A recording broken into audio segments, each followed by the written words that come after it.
These are 3 things that I had to learn the hard way after working with over 798 dog owners across the country and over 480 students inside of our online school for dog owners. So number 1, reactivity is not the problem.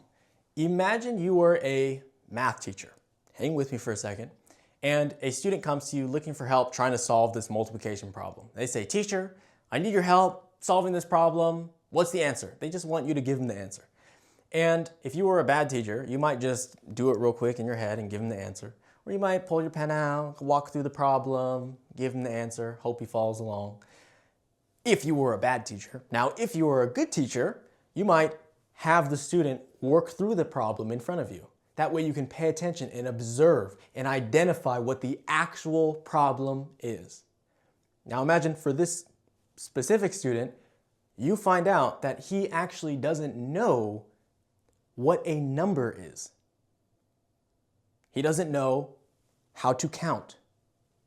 He doesn't know how to add numbers together. The problem he came to you with was not the actual problem. The actual problem was much deeper than that. And a lot of you guys with reactive dogs are just like that student. You've labeled reactivity as the problem. Someone, help me fix this problem. What's the answer? What's the answer? You want the teacher just to give you the answer. If the teacher did give you the answer, you would just accept it as fact. You wouldn't even question it. You don't understand how the answer came to be. You still don't understand the problem, and you definitely don't have the skills to solve future multiplication problems.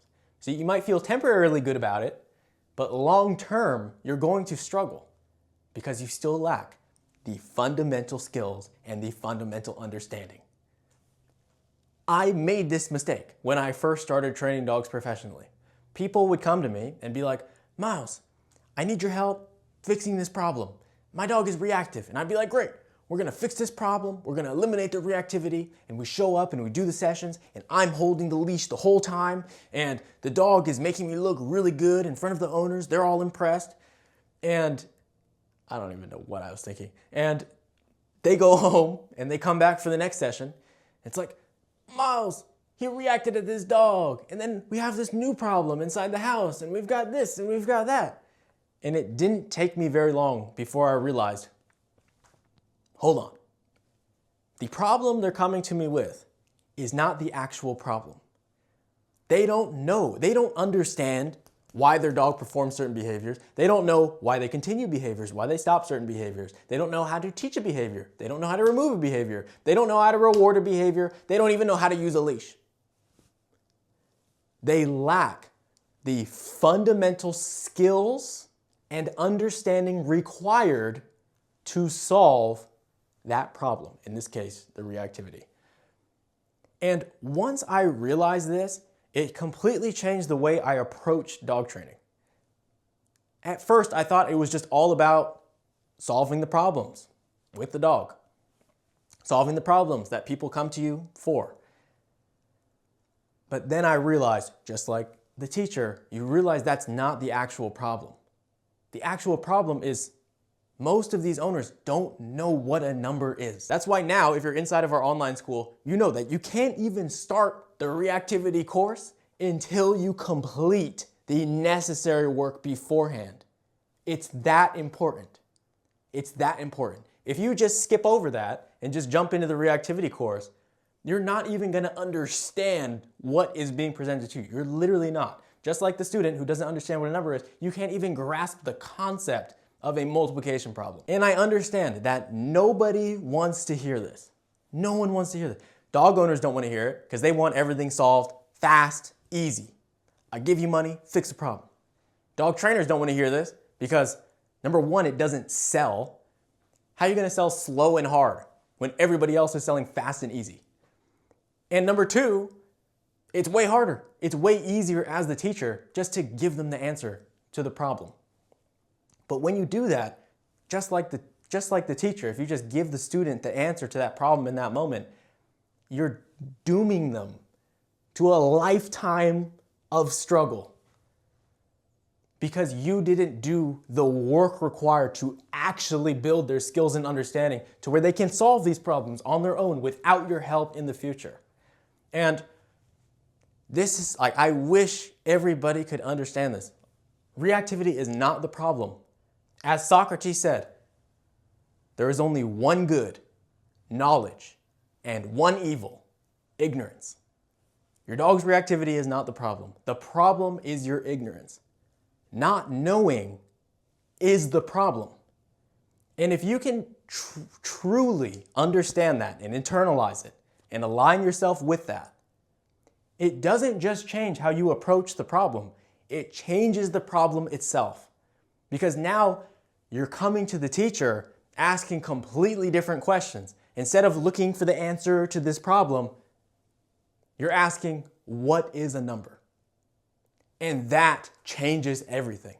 Once you're on that track, once you understand that that is what the actual path looks like to really, truly fix that problem, not just short term, but actually fix it for life, that's what it takes, going down that path.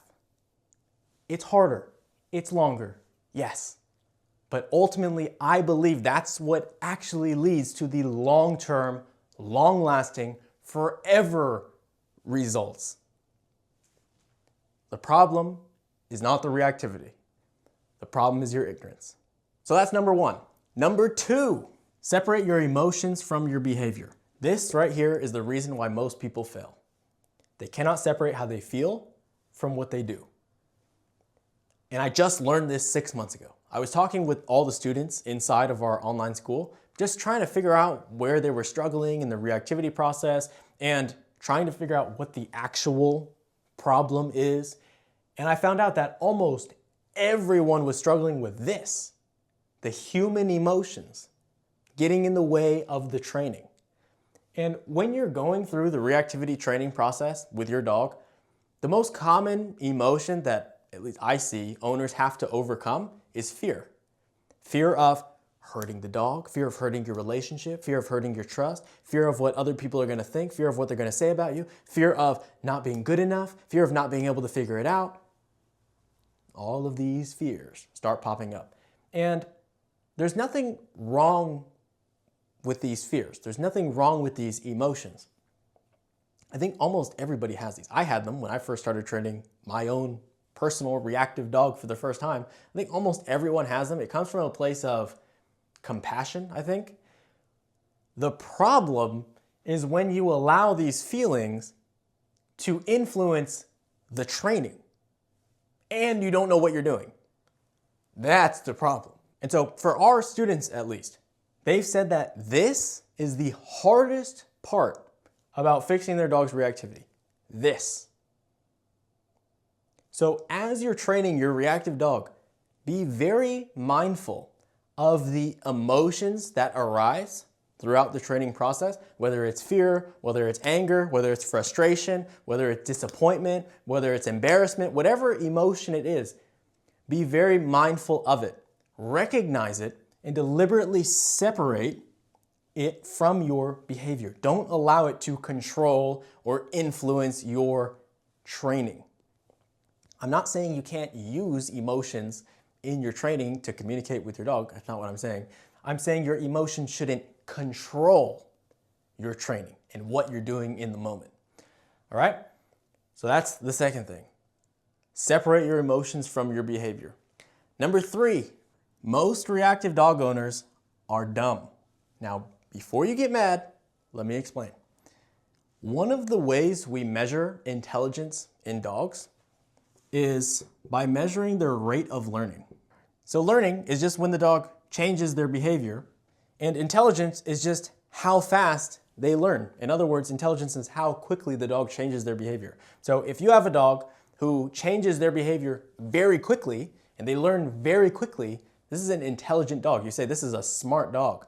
If you have a dog who changes their behavior very slowly and requires many repetitions to change, you would say this is a dumb dog. This dog is less intelligent. And the thing that I find interesting about this is it's such a simple measure of a dog's intelligence.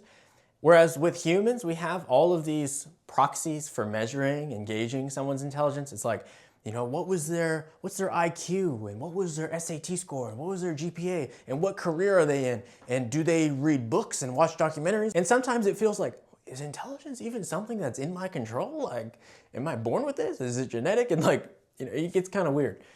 What if you just took this same definition and applied it to people? And you just said, an intelligent person is someone who is able to change their behavior very quickly. What if you did that? If you did that, you find out that most reactive dog owners are dumb. What I mean by that is a lot of people with reactive dogs don't change what they do. Literally. Like, they complain about it every day. They go on the walk every day. Their dog reacts every day. They do the same things every day. Every time it happens, they do the same things for days, weeks, months, years. And they don't change anything. They just complain about it. They complain about it, they get upset about it, and they literally don't change anything. Now, if you're watching this video, that's probably not you, because you're probably trying to change what you're doing just by the fact that you're watching this video. But honestly, most reactive dog owners, now the reason I brought this up isn't because I wanted to insult your intelligence. The reason I brought it up is because sometimes when people are doing this for the first time and they're setting up their first reactivity sessions and they're going for it, they judge themselves based on the first attempt, right? They'll message me, Miles, I just did the first session. I made all these mistakes. I should have done this differently. I feel like I'm not going to be able to do it. And I'm like, hold on. This is your first attempt. Your first attempt isn't a measure on how successful you'll be. Your first attempt, honestly, doesn't matter that much. The real thing that matters, the only thing that matters, is the difference between your first attempt and your second attempt. Between your second attempt and your third attempt. The distance between them. And the fact that you're already noticing the problems, the mistakes, the things you would have done differently, you're already thinking in that way, I'm very confident on your next session, you're probably going to fix those things and you're going to make new mistakes. And you're going to notice those things and go on to your third session. You see, that's the thing that actually matters. How fast are you able to change your behavior? How intelligent are you? That's the true indication. Now, obviously, like if you go out and do the same session, it's the exact same as the first one, you didn't learn anything. And you are not very intelligent. All right? So I just wanted to throw that out there just because, you know, sometimes people can feel just kind of down in the dumps sometimes. Like you have a session and you feel like disappointed and you wish you did it differently. But I just want you to know that that's okay. It's a part of the process. Like your first session isn't going to go very good. It doesn't for anyone. The real difference is the difference between your first or your second and your third and onwards from there. All right. So just wanted to give you that bit of encouragement. Do not be dumb. Change your behavior very quickly, learn from your mistakes, and keep making progress.